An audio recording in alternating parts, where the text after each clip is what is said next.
장 1절부터 24절까지 말씀입니다. 하나님의 말씀, 창세기 7장 1절부터 24절까지의 말씀, 우리 다 같이 하나님의 말씀을 한 목소리로 봉독하겠습니다. 같이 읽습니다. 여호와께서 노아에게 이르시되 너와 내 온 집은 방주로 들어가라. 이 세대에서 내가 내 앞에 의로움을 내가 보았음이니라. 너는 모든 정결한 짐승은 암수 7씩, 부정한 것은 암수 2씩을 내게로 데려오며 공중의 새도 암수 7씩을 데려와 그 씨를 온 지면에 유전하게 하라. 지금부터 7일이면 내가 40주야를 땅에 비를 내려 내가 지은 모든 생물을 지면에서 쓸어버리리라. 노아가 여호와께서 자기에게 명하신 대로 다 준행하였더라. 홍수가 땅에 있을 때 노아가 600세라. 노아는 아들들과 아내와 며느리들과 함께 홍수를 피하여 방주에 들어갔고, 정결한 짐승과 부정한 짐승과 새와 땅에 기는 모든 것은 하나님이 노아에게 명하신 대로 암수 2씩 노아에게 나와 방주로 들어갔으며, 7일 후에 홍수가 땅에 덮이니 노아가 600세 되던 해 둘째 달 곧 그달 11의 날이라. 그날에 큰 기품의 샘들이 터지며 하늘의 창문들이 열려 40주야를 비가 땅에 쏟아졌더라. 곧 그날에 노아와 그의 아들 셈, 함, 야벳과 노아의 아내와 세 며느리가 다 방주로 들어갔고, 그들과 모든 들짐승들이 그 종류대로, 모든 가축이 그 종류대로, 땅에 기는 모든 것이 그 종류대로, 모든 새가 그 종류대로, 무릇 생명의 기운이 있는 육체가 2씩 노아에게 나와 방주로 들어갔으니, 들어간 것들은 모든 것의 암수라. 하나님이 그들에게 명하신 대로 들어가매 여호와께서 그를 들여보내고 문을 닫으시니라. 홍수가 땅에 40일 동안 계속된지라. 물이 많아져 방주가 땅에서 떠올랐고, 물이 더 많아져 땅에 넘침에 방주가 물 위에 떠다녔으며, 물이 땅에 더욱 넘침에 천하의 높은 산이 다 잠겼더니 물이 불어서 15규빗이나 오르니 산들이 잠긴지라. 땅 위에 움직이는 생물이 다 죽었으니 곧 새와 가축과 들짐승과 땅에 기는 모든 것과 모든 사람이라. 육지에 익서 지면의 모든 생물을 쓸어버리시니 곧 사람과 가축과 기는 것과 공중의 새까지라. 이들은 땅에서 쓸어버림을 당하였으되 오직 노아와 그와 함께 방주에 있던 자들만 남았더라. 물이 150일을 땅에 넘쳤더라. 아멘. 우리 함께 기도하고 하나님의 말씀 나누겠습니다. 거룩하신 아버지 하나님, 오늘도 우리를 주님 전에 불러주셔서 하나님 앞에 나와 또 기도할 수 있도록 은혜 주신 것 감사를 드립니다. 다 잠들어 있는 이 시간 깨워주시고 기도의 사망자로 세워주셨사온데, 우리가 오늘도 성령으로 충만하여 마땅히 하나님 앞에 기도할 수 있도록 우리들의 마음의 문을 열어주시고 하나님의 말씀을 채워주시고 은혜를 채워주시고 기도하며 나아갈 때 하나님의 뜻에 합당한 우리들의 삶의 열매들이 맺혀지는 복된 한 주간 되게 하여 주옵소서. 함께 하실 줄로 믿사옵고 예수님의 이름으로 기도하옵나이다. 아멘. 저는 엘리베이터를 이렇게 탈 때마다 좀 독특한 분, 좀 신기한 분을 종종 만나게 됩니다. 처음에는 내가 뭐 잘못했나 싶을 정도로 얼굴이 좀 굳어져 있고 인상이 별로 안 좋아서 내가 뭐 잘못했나 보다. 그래서 그 뒤부터 인사를 참 잘했습니다. 근데 그 뒤에도 볼 때마다 별로 인상이 좋지 않습니다. 어느 날은 새벽 기도 끝나고 가는데 새벽에 오시는 거예요. 보니까 새벽 기도를 다니시더라고요. 그러니까 새벽 기도도 다니시고 주일 예배도 다니신 분이시죠. 그런데 얼굴을 한 번도 웃은 적을 본 적이 없고, 늘 뭐가 그렇게 불만이고 뭐가 그렇게 힘든지 늘 얼굴에 좀 짜증이 나 있는 겁니다. 저한테 그런 것이 아니라 그냥 일상이 그런 거였습니다. 그래서 그분을 보면서 새벽 기도 드리고 또 주일 예배도 드리시는데 왜 얼굴이 저렇게까지 늘 그렇게 불만이 있는 것처럼 보이고 늘 화가 있는 것처럼 보이고 누군가 마음을 불편하게 하는 것일까? 왜냐하면 여러분, 어찌되었든 새벽 기도가 되었든 주일 예배가 되었든 우리가 그날 나와서 뭐하고 갑니까? 찬양하고 또 말씀 듣고 기도하다 보면 결국은 하나님을 만나고 가는 자리인데, 하나님의 은혜를 내 마음에 어찌되었든 마음에 담고 가는 자리인데 어떻게 늘 저렇게 불만이 많고 늘 그렇게 화가 나 있는 것 같고 그럴 수 있을까? 그러니까 주일에 나와서 새벽에 나와서 하나님을 만나고 하는 것이 아니라 아마도 힘든 일이 있겠죠. 그 힘든 일을 그냥 토로만 하고 그 불만을 여전히 담고 가는 것은 아닐까 하는 생각을 해보게 되었습니다. 교회를 다녀도 또 새벽 기도를 드려도 그 마음속에 하나님을 만나지 못하는 사람들이 얼마든지 있을 수 있다는 생각을 다시 한번 하게 되는 것이죠. 그런 의미에서 우리가 하나님을 만날 수 있고 하나님의 은혜를 내 가슴에 새길 수 있다는 것은 큰 은혜가 아닐 수 없습니다. 오늘 본문의 말씀은 하나님의 명령으로 시작하죠. 뭐라고 시작하냐면 1절은 이렇게 시작합니다. 여호와께서 노아에게 이르시되 너와 내 온 집은 방주로 들어가라. 이 세대에서 내가 내 앞에 의로움을 내가 보았음이니라. 하나님께서 노아에게 방주로 들어가라고 하셨습니다. 여러분, 이 말씀을 하는 시점이 언제죠? 오늘 보면 4절을 보게 되면 이제 곧 7일 뒤에 40주야를, 그러니까 밤새 비가 내리게 해서 모든 생물을 다 쓸어버리겠다. 이제 곧 이스라엘 백성들, 그 땅에 있는 모든 하나님의 사람들이 다, 세상에 있는 모든 생물이 죽어가는 시기입니다. 하나님께서 이 세상을 심판하시는 때죠. 그 시점에서 너와 내 가족들, 온 가족은 방주로 들어가라는 이야기는 단순히 어떤 건물로 들어가는 것이 아니라 내가 너희를 지켜주고 보호해주겠다는 거죠. 다 망해도, 다 죽어도 너희들만큼은 내가 책임지고 살리겠다는 그런 하나님의 선언과 다름이 없습니다. 사실 매우 이례적입니다. 하나님은 6장에서 이스라엘 백성들을 바라보면서 뭐라고 말씀하셨죠? 내가 창조한 사람을 지면에서 쓸어버리겠다. 그리고 사람이 태어날 때부터 악하다라고 이야기합니다. 그것이 인간의 본성이라고 지금 이야기를 하고 있고, 내가 한 사람도 살려줄 수 없을 만큼 다 이 세상이 썩었다라고 말씀하셨던 하나님입니다. 근데 그런 중에 유일하게 노아와 그의 가족만은 살려주시겠다고 지금 말씀하는 거죠. 왜 이례적으로 노아의 가족에게 그런 은혜를 베푸시는 걸까요? 우리 1절 말씀 한번 처음부터 끝까지 읽겠습니다. 같이 읽습니다. 시작. 여호와께서 노아에게 이르시되 너와 내 온 집은 이 세대에서 내가 내 앞에 의로움을 내가 보았음이니라. 아멘.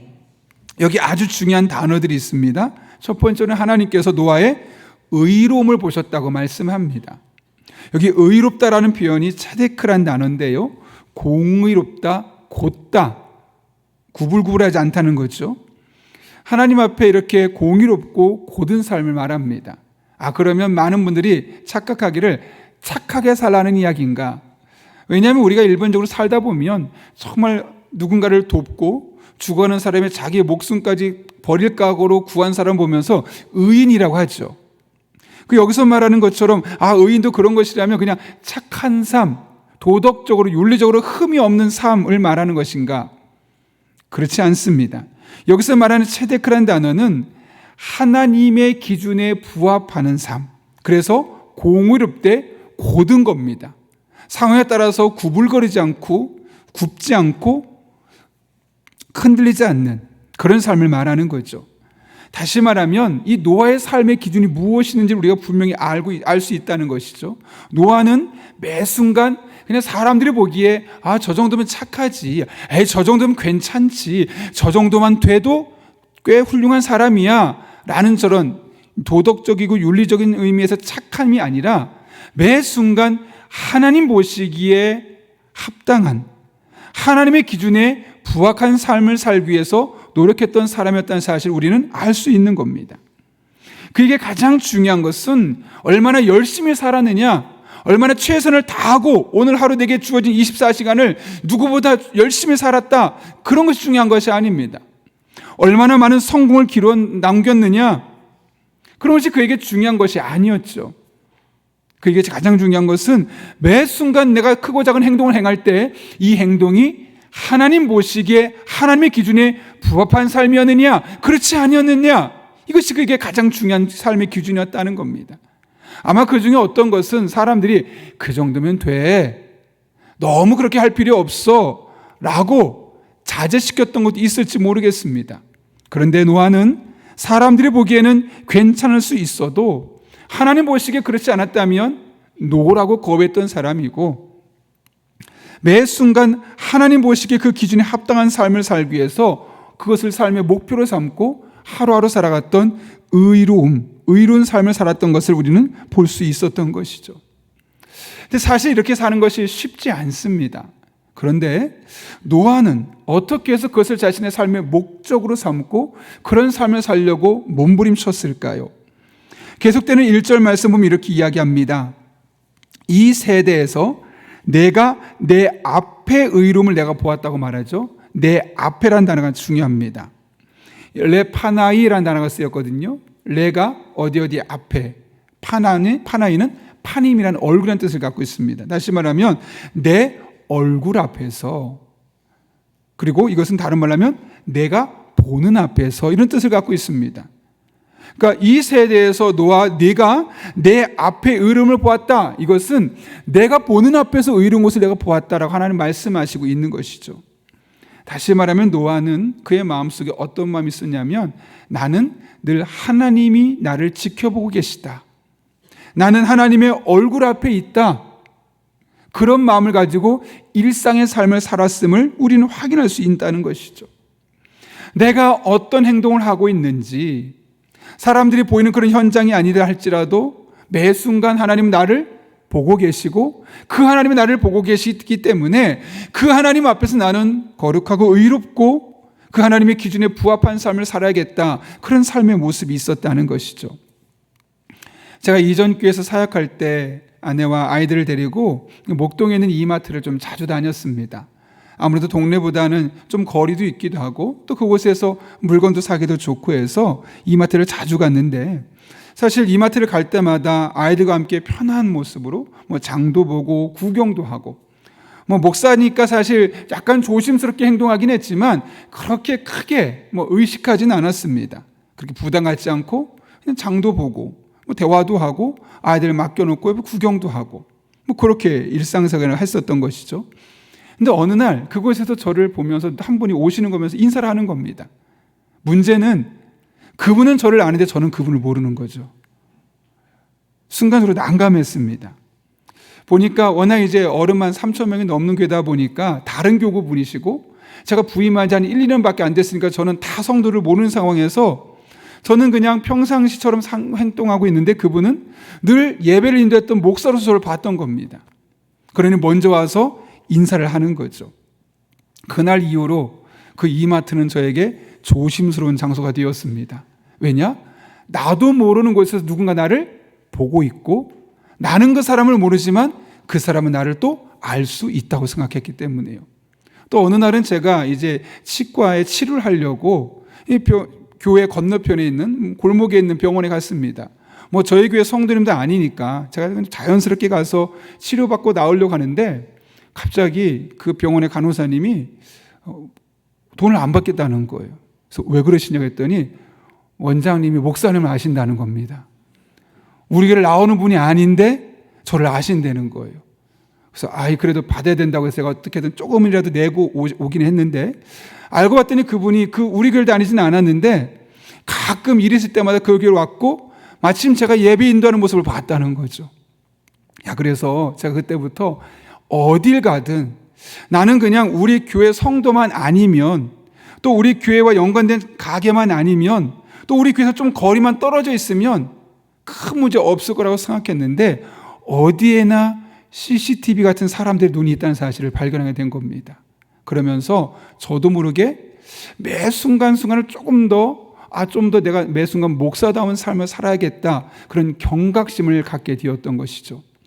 약간 마음에 부담감은 있지만 사실은 그것이 제가 일상을 살아가는데 어쩌면 저를 더 목사답고 신앙인다운 삶을 살아가는데 좋았던 그런 순간들이었습니다. 누군가가 나를 보고 있다.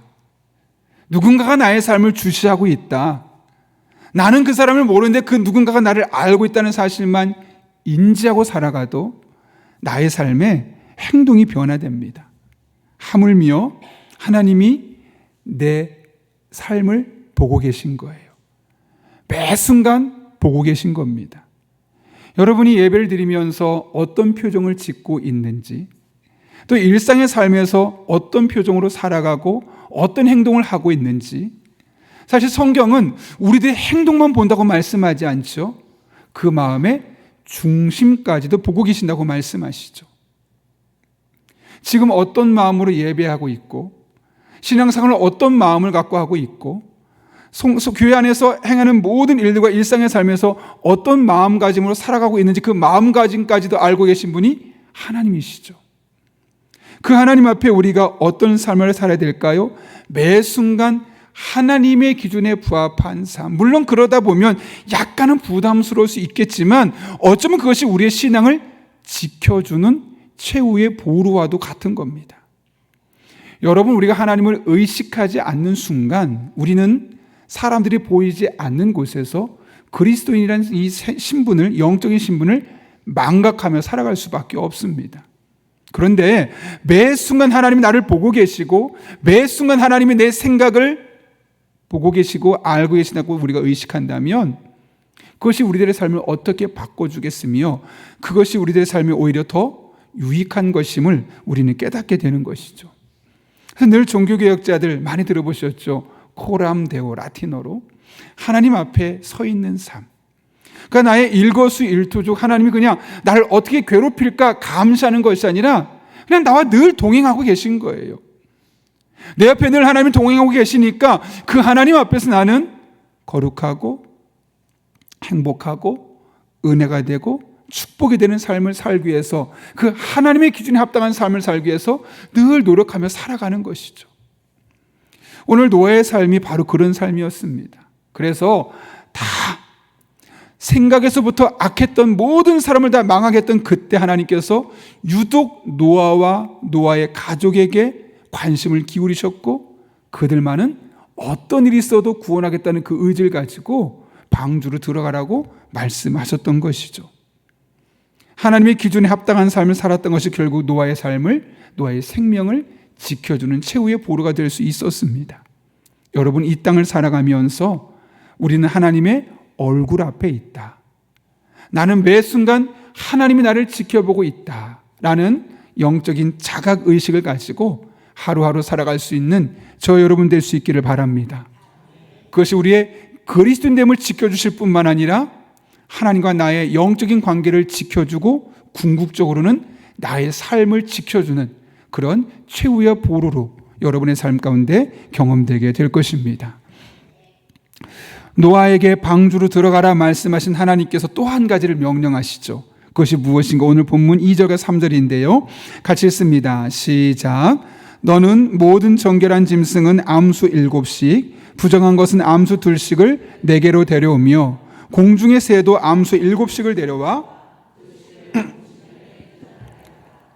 아멘. 여러분, 6장만 보아도 하나님은 뭐라고 말씀하시냐면 모든 동물의 암수 한 쌍씩을 방주에 들어가게 하라고 말씀하셨습니다. 그러니까 모든 동물은 한 쌍이 기본이었습니다. 그런데 오늘 7절에서는 유독 몇 가지 동물들은 7쌍씩 데려오라고 합니다. 그 어떤 동물이었죠? 본문 보게 되면 모든 정결한 짐승은 암수 7씩이라고 말합니다. 모든 정결한 짐승.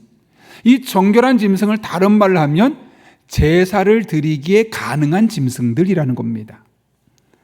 따라서 정결한 짐승 7쌍을 준비하라는 것은 7완전수죠. 그 방주 안에서 늘 하나님을 예배하는 삶이 이어지게 하고 또 그 방주에서 벗어난 이후에도 그 예배가 끊어지지 않도록 그 예배가 하나님께 얼마나 중요한 것인지를 그에게 가르쳐주기 위해서 의도적으로 7씩 정결한 짐승만 가져오라고 말씀하신 것이죠. 그런데 여러분, 이 방주라는 곳이 예배하기에 좋은 곳일까요? 안 좋은 곳일까요? 물론 밖에서 지금 많은 사람이 죽어가고 있고 비가 계속 내리고 있으니까 그들에 비하면 좋은 곳처럼 보일 수 있겠지만 결코 그렇지는 않습니다. 3층으로 되어 있는 방주에 각 층에 창문이 하나밖에 없습니다. 크지도 않습니다. 거의 반지하 같죠. 습할 겁니다. 그 안에 17,600여 종의 온갖 동물들이 타고 있습니다.